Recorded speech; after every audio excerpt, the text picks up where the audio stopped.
What's up, everybody? Today's video we're going to be talking about importing plants from Thailand and what I'm doing now that I got them. So first things first, I found some suppliers in Thailand. I ordered them here to California in the United States. I get them like this and I unbox them. I think just a piece just came off. That's okay though, as long as the roots are intact. So I'm super happy with the roots. There's no signs of rot. Sometimes they do come with rot, sometimes they don't. And then overall the leaves look pretty good. I mean, from coming overseas, I was expecting them to be more damaged. And of course they're gonna be a little bit wilted and whatnot, but that's what it is when they come from a place far away where it's like a tropical oasis. And today it's California. It's sunny California, it's gorgeous here, but it is like 70, 71 degrees right now, a little bit more on the chilly side, and these things like it in the 80s or 90s. Regardless, here's what we're gonna do in the next steps. So the things that we're gonna use are soil. You can either do moss or soil. A lot of people like to do moss for their imports, and a lot of people do indoor growing. So I am an outdoor grower here in California. I kind of work with the seasons somewhat. So this is probably gonna be my last import order of the year for tropicals. And then after that, it'll probably just be Hoyas and succulents, because I could grow those in my shade houses year round in California. So for the soil I'm using, it's a mixture of the Planted Planet soil. That's also on my TikTok shop if you want to go ahead and check out the link in the bio. And make sure you guys follow me on TikTok, by the way, guys, at Nanu's Nursery. It's a mix of that, wood chips and orchid bark, and a lot of perlite. So when you're doing imports, the number one thing you have to worry about is temperature and then rot. So let me show you what we're gonna do. All right, guys, we got a couple buckets of perlite, and we're just gonna mix it into this top little area here. Make sure when you use perlite to always use a mask, because they have these fine particles that float around in the air that you're not supposed to be breathing in. It even says on the bag, so it's a warning label on the bag. It's not from me, it's from the perlite company. So here we go. I think this pot is honestly gonna be too small for this elbow for sure. Yeah. Okay, so we're gonna go with the bigger pot for this one. We're gonna probably just use 1 gallons. That's what I usually use for these bigger, larger plants. I just use 1 gallon pots. They take a little bit longer, you know, to get acclimated with their root system, because they have to focus on growing roots rather than leaves, but I'm totally okay with that. I'd rather have a nice root system, let them spend a month, 2 months growing a root system, and afterwards they'll grow some lush and gorgeous leaves. So remember, guys, the soil that you want to use, just make sure it has a lot of drainage, a lot of perlite, because these plants as imports, they're very prone to getting root rot. So you just want to make sure there's a lot of airflow through making sure there's good drainage. So a soil mix, if you want to put like a number on it, I kind of just eyeball it. But if you want to put a number on it, I would say 90% perlite, 10% soil mixture. You know, this is like a potting soil mix. Like I said, it has like compost, Planet soil. It also has perlite, wood chips, and it also has this. I'm not sure if I can show this, but it has a little bit of this. The soil is really good. It has natural fertilizers, so they can start growing. It's used for a different plant in the industry, but I use it for houseplants, and it works amazing. So yeah, there you go. I pot that baby up, and then I put them on these trays here, where then I'll take them to my greenhouse, and then I use heat mats. I don't have a heated greenhouse. They're more like just like these little cheap Timu greenhouses, but I live in a good area that's not too windy, so those things do not fly away, which is really cool, because I saw reviews on them about their Timu greenhouses flying away, and I was like, but luckily I live in a really good area for the wind. So see how they come in a little curled up?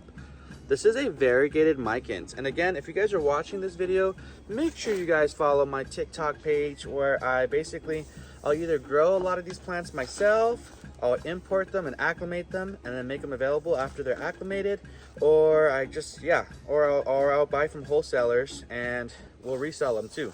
Eventually, you know, I always want to grow things myself, but to add variety to my shop, I do buy from other wholesalers too, just to have a large variety. You know, I can't grow everything. I am in the city of Los Angeles here in California, and real estate is expensive, so I can't just have a big massive acreage of thousands and thousands of plants. It'll literally cost me like $30 million.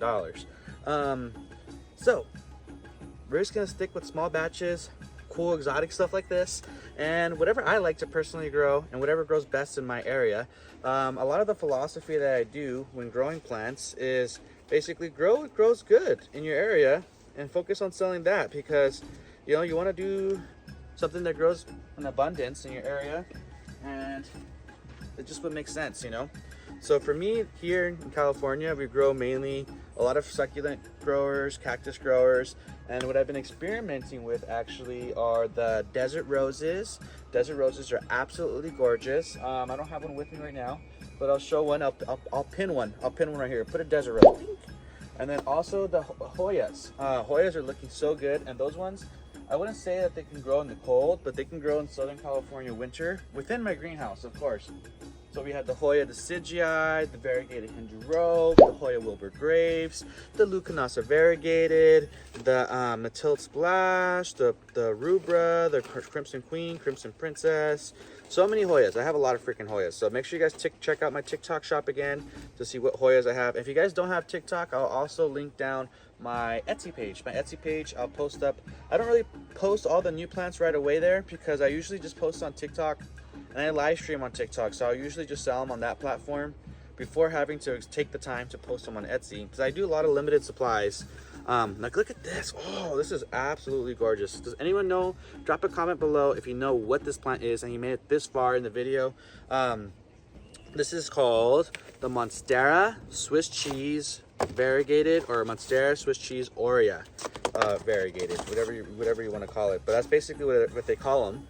And they're Monstera plants, and they'll grow long vines. You can grow them up a moss pole or stake. Which reminds me, if anyone knows a good supplier for moss poles, I know they got those Timu ones, but those are not moss poles. Those are like cocoa core poles, which are cool. They work. But I really want some nice, like, quality moss poles. Even if I have to pay a little bit more, I think they're totally worth it. I'm not sure if my customers will think the cost is totally worth it, but for me, I think they're just worth it. Like, if you want to get, like, especially for like a high quality variegated plant like this that, you know, requires a lot of time and love, that someone took a lot of time to grow it, I think it's worth the extra $20 or $30, whatever it is, for that, to put it on the moss pole and let the aerial roots get in there. I would pay extra for it. That's what I'm saying. But I'm not just sure if I say that, if I'm biased, because I'm just obsessed with plants. Obviously I grow plants for a living. Anyways, so we got these little stakes. Sorry, I wasn't even showing you guys. And now we're gonna stake them up. So when I do put a moss pole, it will already be upright.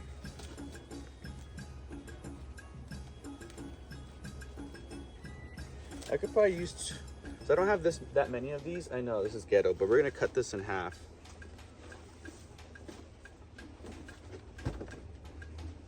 All right, here we go. Boom, boom, boom, boom, boom. I'll put you guys here so you guys can see the back end. Get that angle in. Okay, so we're gonna do actually, I'm gonna put it a little bit closer. I'm on low storage, you guys, so that cut off the last video. But anyways, this is how they look like, and then we're gonna take them to the greenhouse. Here we go. Okay, after we pot up the plants, we go ahead and put them on top of these heating mats. The heating mats are controlled with a thermostat, so right now they're at 72, but they really should be at 82, but they're not really that strong enough to keep them that warm, but they're strong enough to acclimate them, which I'm okay with. Like, check out this Monstera albo. It's been here for about 3 weeks. You can see the roots starting to grow through the clear pot here, right there too. And overall, I would say this is a success. They're looking really, really good. So now that these are done acclimating, I'm gonna move them to the other greenhouse and then move the fresh imports onto the heat mats and let them sit there for about 3 to 4 weeks. And that's how you do it, guys. Just make sure you water them when the soil is dry. Make sure not to overdo it, because that can also cause rot. Make sure to use the heating, and then we have humidity just because we have moving water and whatnot. If you guys like this video, make sure you guys drop a follow. If you guys want to see me on live stream, make sure you guys go to my bio and check out my TikTok page. If you guys don't use TikTok but still want plants, check out my Etsy page. Or if you guys want to go to a live auction site where I start plants sometimes at super low discounts or do clearance sales, and we just auction things off. Like this one we just did at $20. Bing, bing, bing, bing, quick. And we write your name on it. And you know, see people got their names on the plants here. those are already purchased. Check out Whatnot. You can get a free credit if you've never used it before and get some free money towards some plants. Catch you guys in the next one. Thank you for watching.